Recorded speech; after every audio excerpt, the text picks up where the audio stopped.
はい、吉野さん、今日もよろしくお願いします。はい、どうぞよろしくお願いいたします。今日のテーマがですね、人生の苦しみと手放し方っていうテーマなんですけど、よく仏教の世界では空がベースに人生があるっていう話も聞いたことあるんですけど、確かに生きてると苦しいこともあるとは思うんですけど、ただずっと苦しい人生っていうより、できたら楽しい人生がいいなって思うんですよ。シックハックっていう言葉とかもあったりする中で、和尚さんの視点でその生きるイコール苦しいっていう視点についてはどうお考えでしょうか？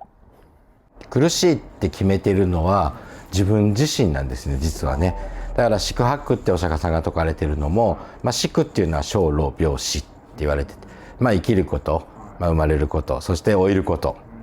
で病気になること、そして死ぬ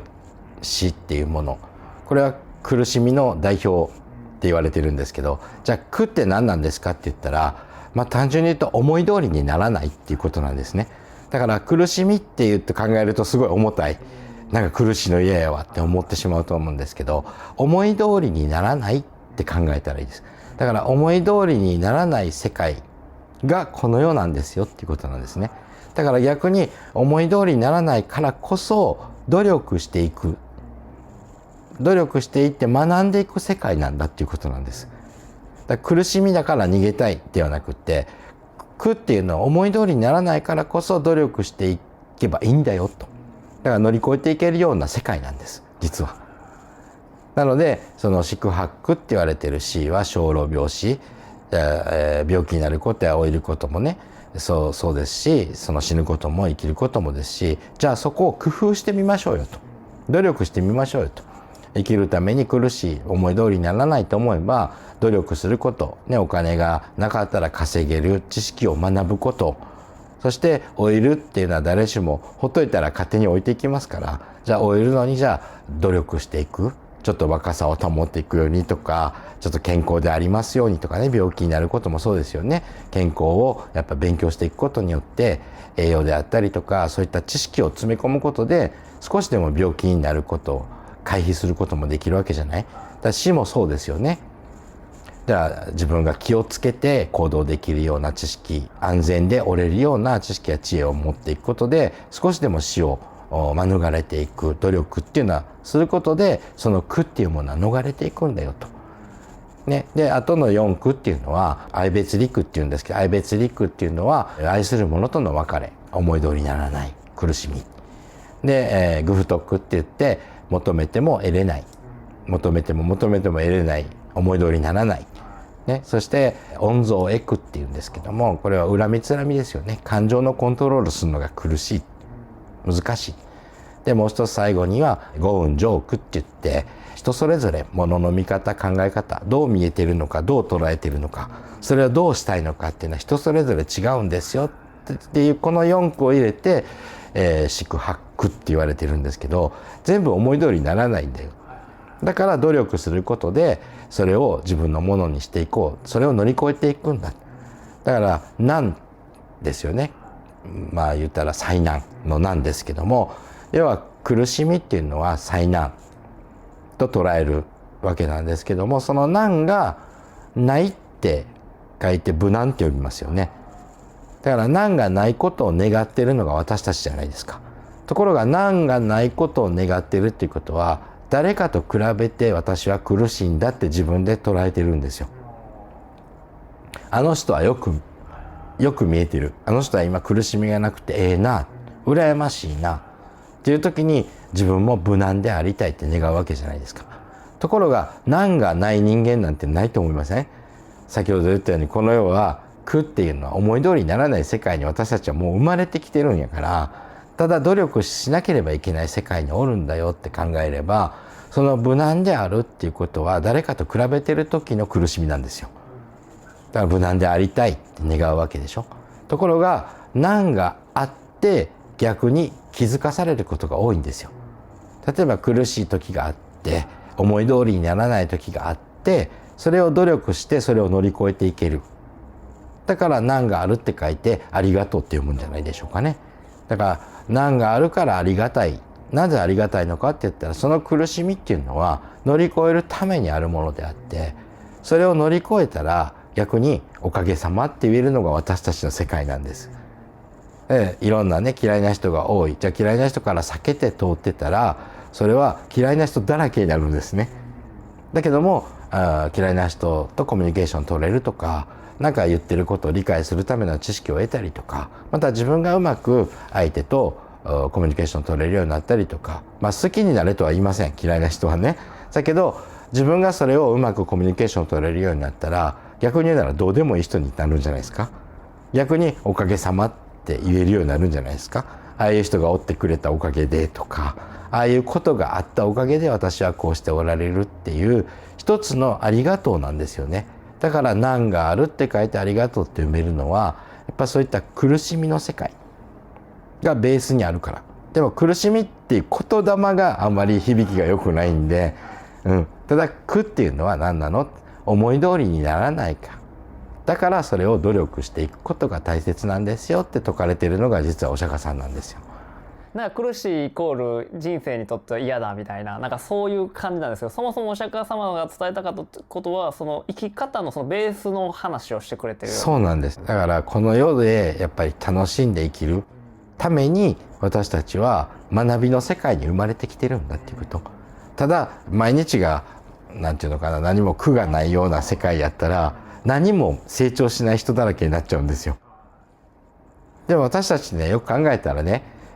いろんな苦しみや不安や悩みやそういったことを乗り越えてきたからこそおかげさまって言える人生を迎えていると思うんですよ。で、生まれた時からうまくいく人なんてなかなかいないと思うんですよ。うまくいってるように見えてもどっかでつまずいてしまったりとか、どっかでやっぱりその悩み苦しむことだってある。それも人それぞれなんですよね。だから比べようのない自分なんですよ。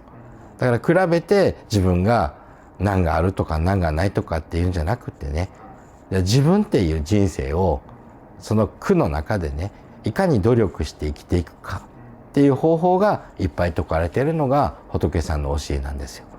苦があるというか、そういう世界でしっかりと成長していこうということで、人として成長していくんだよっていうことを伝えてる。そうです。だから人として成長していく。こういう部分で苦しんでたと。だけどもそれを乗り越えたらこんなことでは悩まなくなったっていう結果がおかげさまだと思うんですね。だからそのおかげさまっていう生き方は工夫している人だと、努力している人だと思うんで、だからいろんな人とコミュニケーションを取れるようになったらね、年を追うごとに嫌いな人っていなくなるんですよ。この人ともこの人ともお話ができるような人に。だから年間何千人もの人に出会ってるとか、いろんな人たちとお付き合いができる人っていうのは苦手な人って少ないんですよ。もうどんどん減っていくの。ところが付き合いやすい人ばっかり付き合ったりとか、自分の好きな人とばっかり偏ったお付き合いをしている人っていうのは、嫌いな人ってどんどん増えていくと思うんですよ。苦手な人とかも。あれもこれもできちゃうようになったらなんてなくなりますよね。だから災難って災いの難しいって書いて災難って読むんですけど、私がお伝えしているのは最高に難しいって書いて災難って読んでほしいんですよね。だから今難しい問題が目の前にある。これが一つの苦ですよ。思い通りにならないから難しいんですよ。ところがその問題を、じゃあ最高に難しい問題を解きたかったら学んだらいいじゃないですかと。だ解くか解かないかなんですね。解くのは自分ですよ。他じゃないんですよね。今自分がそれを乗り越えたかったら学んでほしいですね。学ぶことによって苦しみっていうのは回避されるんですよ。乗り越えれるから。そしたら最高に難しい問題も解けるようになったら、もう難しくない問題に変わる。これがおかげさまっていう言葉に変わってるだけなんです。なんかそういう苦しいを手放すっていうのは、逆にそういう世界で生きて成長していくんだっていう、この生き方が苦しさから手放されるような。そうです。苦しいっていう言葉で使ってしまうとやっぱネガティブになってしまうし、苦しいっていう言葉自体がなんかこうね、マイナスに聞こえてしまう言霊だと思うんですよ。だから苦しみっていうのはおかげさまで起こってくる出来事じゃないかな。今何か自分を変えなきゃいけないタイミングで苦っていうのはやってくるし、もっと成長しなきゃいけない時にやっぱ苦っていうのが目の前に訪れてくるんじゃないかなっていうことは、逆に仏さんであれご先祖さんであれ、やっぱりその自分たちを守護してくださる存在たちがいらっしゃったとしたら、そこにね与えてくださってる苦じゃない、これは苦というよりもご先祖さんややっぱ守護してくれてる存在の人たちがね、ちゃんとね守ってくださってる人たちが与えてくれてる課題の一つじゃないかなと思うんですよ。お前これの乗り越えたかね、これを乗り越えたらお前成長できるんだぞ、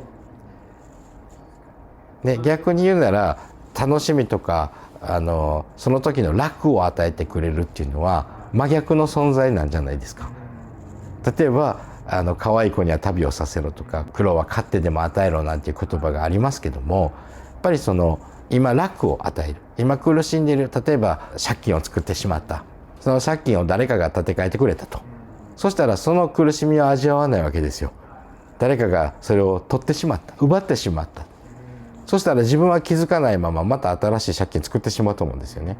でそれがどんどん膨らんでいってしまうじゃないですか。それで本当にどうしようもできなくなったっていう人もたくさんいらっしゃいますし、でも自分が努力してそれを乗り越えたならば、もうそういった二度とそういうことは繰り返さないように学べるのが私たち自身やと思うんで、そのためにも苦っていうのは必要。今辛いと思うことっていうのは、こう幸せになるためのきっかけなんじゃないかなと。今自分を変えていくための、課題、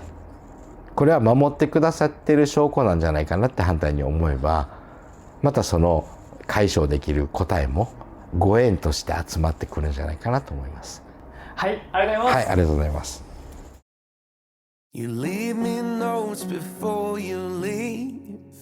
and lipstick on the bathroom mirror. The way you love could part the sea.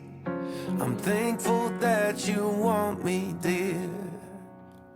Do you think about how these paths all lead us to somewhere? Do you think about traveling and growing old? A couple of kids when I was holding your hair back. Now we got our own future, our own stretch of road. 皆さん動画をご視聴いただきありがとうございます。オンラインサロンご祈祷の予約、各種イベント等 YouTube の概要欄の方に貼ってございます。詳しくはねそちらをご覧ください。皆さんとまたお会いできる時を楽しみにしております。ありがとうございました。